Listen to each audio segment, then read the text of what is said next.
Hello friends, welcome to the channel. कैसे आप सभी? उम्मीद करती हूँ बहुत अच्छे होंगे। लास्ट वीडियो जब मैंने आईयूआई पे बनाया था, वहाँ पे आप लोगों के बहुत सपोर्ट मिला। क्वेश्चन आप लोगों के आए हैं कि किसी ने पूछा है वहाँ पे मुझे, आई थिंक उनका नाम पूजा है, और उन्होंने मुझे ये पूछा है कि उनकी एज 40 ईयर्स की है, तो क्या इस टाइम में आईयूआई करवा सकती हैं वो। तो आज हम इसके ऊपर बात करेंगे कि क्या बड़ी एज में आईयूआई करवाना पॉसिबल है, और किस कंडीशन में आईयूआई करवाया जा सकता है, और किस कंडीशन में आईयूआई नहीं करवाना चाहिए या फिर वो काम नहीं करेगा, और इस एज में क्या ट्रीटमेंट लेना चाहिए अगर आप कंसीव करना चाहती है। सबसे पहले मैं आपको बता दूं कि एक औरत जब भी कंसीव करती है, जब भी वो प्रेग्नेंट होती है, तो उसका अंदर का सिस्टम बहुत ज़रूरी होता है सही रहे। अंदर का सिस्टम यानी प्रेग्नेंट होने के लिए क्या ज़रूरी है? गॉल ब्लैडर सही से रहना, आपका बच्चेदानी का मुंह टेढ़ा नहीं होना, सीधा रहना, मतलब सही शेप में रहना, आपकी ट्यूब ओपन हो, आपके एग्स अच्छी क्वालिटी के बने, आपके हस्बैंड का जो स्पर्म काउंट हो वो अच्छा हो, स्पर्म क्वालिटी अच्छी हो, ये सारी चीज़ें फैक्टर करती है। प्लस आपकी फिजिकल कंडीशन कैसी है, आप सही टाइम मैनेजमेंट भी बहुत ज़रूरी है कि आप किस टाइम में इंटीमेट होते हो कंसीव करने के लिए।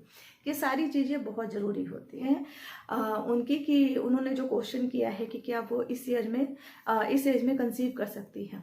तो नॉर्मली अगर मैं बात करूँ आज से कुछ 20, 25, 30 साल, 35 साल पहले की, तो शायद उस समय इतनी मुश्किलें नहीं होती होंगी, क्योंकि बढ़ते टाइम के साथ ना पोल्यूशन, हमारा पानी भी स्वच्छ नहीं है, हमारा हवा पानी कुछ भी स्वच्छ नहीं है, हमारी लाइफस्टाइल बहुत बेकार हो चुकी है, जिसका सीधा असर ना हमारी बॉडी पे पड़ता है। तो मोस्टली फीमेल का जो बॉडी होता है ना, वो फर्टिलिटी सिस्टम जो होता है, बॉडी का फर्टिलिटी सिस्टम, वो 35 के बाद बहुत वीक हो जाता है। बहुत सारे लोगों में 30 के बाद ही बहुत वीक हो जाता है, लेकिन जो थोड़े से स्ट्रॉन्ग है उनका 35 के बाद वीक होता है। नॉर्मली 35 तक कंसीव बहुत कम लोग कर पाते हैं, ठीक है, क्योंकि इस एज तक आते आते हमारी जो एग्स बनने की क्षमता होती है, जो हमारे बॉडी के अंदर एग्स बनते हैं, गुड क्वालिटी के एग्स जिसके थ्रू हम कंसीव करते हैं, उसकी क्वालिटी वो या तो बनती नहीं है, या फिर बनती भी है तो उसकी क्वालिटी ख़राब होती है, लो क्वालिटी की होती है, या इनएक्टिव होती है, जिसकी वजह से हम कंसीव नहीं कर पाते। अब कुछ लोग ऐसे भी हैं जो बोलते हैं, मतलब हीरो हीरोइन, एक्ट्रेस एक्टर, इन सब से कंपेयर करके बोलते हैं। तो देखिए, ऐसा उनके साथ इसलिए होता है, वो एज 45 की एज में भी वो कंसीव इसलिए कर पाते हैं ना, क्योंकि उनका लाइफस्टाइल, उनका खाना पीना सब कुछ हमसे अलग है। अगर उनकी बॉडी में कोई प्रॉब्लम होती है तो वो पूरी तरीके से डॉक्टर की निगरानी में रहते हैं। मीन्स उनको बेबी सेटिंग ट्रीटमेंट मिलती है उस समय। लेकिन क्या आपको मिलती है? क्या आपने उनकी जैसी लाइफस्टाइल अपनाई है? तो ऑफकोर्स उनका लाइफस्टाइल भी हैक्टिक होता है, लेकिन जब उनको कंसीव करना होता है या फिर वो कंसीव हो चुकी हैं, तो फिर उनकी लाइफस्टाइल से हम खुद को कंपेयर नहीं कर सकते हैं, क्योंकि हर किसी के बात अलग होती है ना। फिर उनके हर तरह के डाइटिशियन होते हैं, 25 तरह के डॉक्टर होते हैं, हर चीज़ वो देखते हैं, बट हमारे नॉर्मल लोगों के साथ ऐसा नहीं होता है, ठीक है। तो इसलिए हमारी बॉडी का सिस्टम हम सोचेंगे कि उनसे कंपेयर करें ना, तो ये पॉसिबल नहीं होता है। अब यहाँ पे आप लोगों को एक और चीज़ बोलना चाहूँगी कि बहुत लोग ऐसे भी हैं जो इस एज में भी कंसीव करते हैं।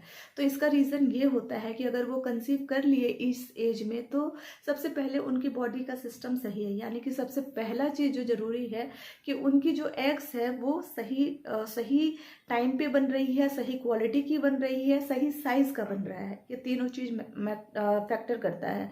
तो आप ये तीनों चीज़ अगर आपका सही है तो आप कंसीव कर सकते हैं।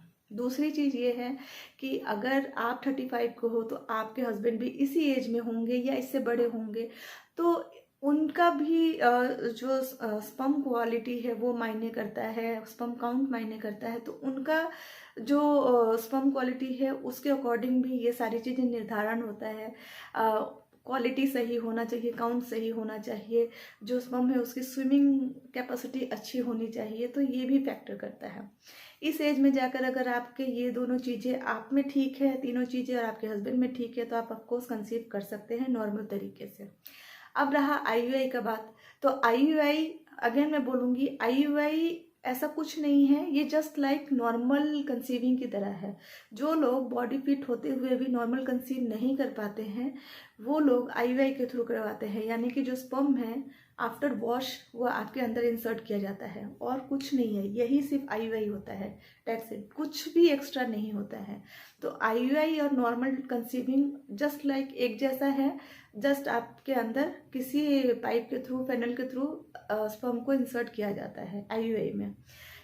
इससे आप कंसीव करोगे या सक्सेसफुली रेट कितना है इस कुछ नहीं कहा सकता है। सबसे ज़्यादा ज़रूरी है कि आपको कंसीव करने के लिए आपके बॉडी के अंदर का सिस्टम सही होना ज़रूरी है, ठीक है, और आपके हस्बैंड का स्पर्म क्वालिटी। इसके बाद अगर आप कंसीव कर भी गए तो इस टाइम में आपको बहुत ज़्यादा ख्याल की ज़रूरत पड़ती है, एक्स्ट्रा केयर की ज़रूरत पड़ती है, क्योंकि इस समय हमारी बॉडी बहुत अलग अलग चीज़ मांगती है। हमारी बॉडी बहुत अलग से, हमारी बॉडी आपको एक्स्ट्रा प्रोटेक्शन मांगेगी, एक्स्ट्रा केयर मांगेगी, एक्स्ट्रा आपकी नीड मांगेगी, सब कुछ मांगती है। तो आपको इन सब चीज़ों का ध्यान रखना पड़ेगा, क्योंकि इस टाइम में हमारी बॉडी अंदर से बहुत वीक होती है। तो अगर आप कंसीव कर जाते हो तो इस टाइम में अपना ध्यान रखें। इसके अलावा जो लोग कंसीव नहीं कर पा रहे हैं इस एज तक और वो चाहते हैं, तो एकमात्र तरीका मेरे हिसाब से है IVF एकमात्र तरीका है जिससे आप कंसीव करने में आपको आसानी होगी इस एज में भी। अगर आप 40 तक चले गए हो और फिर कंसीव करना चाहते हो तो मेरे हिसाब से IVF सबसे बेस्ट है। आप लेकिन इससे पहले आप 2-3 डॉक्टर का कंसल्ट करें और उनसे पूछें कि आपकी बॉडी में IUI पॉसिबल है या नहीं, क्योंकि अगर आपकी एग्स की क्वालिटी अच्छी है, एग्स का साइज़ अच्छा है, सही टाइम पर एग्स बनते हैं, तब आप नॉर्मल ट्राई कर सकते हो, नहीं तो आपको IVF के थ्रू जाना होगा। IUI आई थिंक आप पे सक्सेस ना हो, 90% चांस है आप पे IUI का सक्सेसफुल रेट ना हो, लेकिन IVF सक्सेसफुल हो सकता है। IVF में जहाँ तक मैं जानती हूँ कि अगर आपके अंदर बेबी को बनाया जाता है, मीन्स आपके अंदर बेबी आ जाता है, तो आपके अंदर जैसे ग्रोथ होता है वैसे ही 3 महीने तक बाहर भी ग्रोथ किया जाता है। ऐसा मैंने सुना है कि कुछ टाइम तक बाहर भी ग्रोथ करते हैं और फिर उसको आपके अंदर डाल देते हैं। तो आप इस तरीके से आप डॉक्टर के पास जाएं, आप IUI, नॉर्मल और IVF तीनों के बारे में पूछें। आपके बॉडी की कंडीशन के अकॉर्डिंग आप अपना जो भी ट्रीटमेंट है उसको करवाएं, जिससे कि आप जिस उम्मीद से जा रहे हो डॉक्टर के पास वो पूरा हो, ठीक है। यहाँ पे जो भी मैं बोल रही हूँ ना, अपने एक्सपीरियंस के अकॉर्डिंग बोल रही हूँ। हो सकता है कि कुछ जगहों पे शायद मैं सही ना हूँ, तो इसीलिए हमेशा मैं आपको बोलती हूँ कि कुछ भी करने से पहले एक बार डॉक्टर से कंसल्ट करने और कोई भी बड़ा ट्रीटमेंट लेने से पहले 2-3 डॉक्टर का ऑप्शन जरूर रखें। सेकेंड ओपिनियन, थर्ड ओपिनियन तक जरूर जाए, क्योंकि अलग अलग डॉक्टर एक ही चीज़ को अलग अलग तरीके से बोलते हैं। तो आप अपने एरिया के डॉक्टर और उनकी सक्सेस रेट के अकॉर्डिंग उनको चूज़ करें और बेटर डॉक्टर चुने, बहुत ज़रूरी है। और आप अपना ख्याल रखें कंसीव करने से पहले भी और कंसीव करने के बाद भी। इससे आप और आपका बेबी दोनों हेल्दी रहेंगे, स्वस्थ रहेंगे और आपका बेबी दुनिया में सही से आ पाएगा। तो दोस्तों, मैंने यहाँ पे जितना जानती थी उतना मैंने आपसे शेयर करने की कोशिश की। उम्मीद करती हूँ कि आपको मेरा वीडियो पसंद आया होगा। अगर वीडियो पसंद आया हो तो प्लीज़ लाइक और शेयर करें। चैनल पे फर्स्ट टाइम आया हो तो सब्सक्राइब कर ले। फिर मिलते हैं अपने नेक्स्ट वीडियो में। Till then bye bye.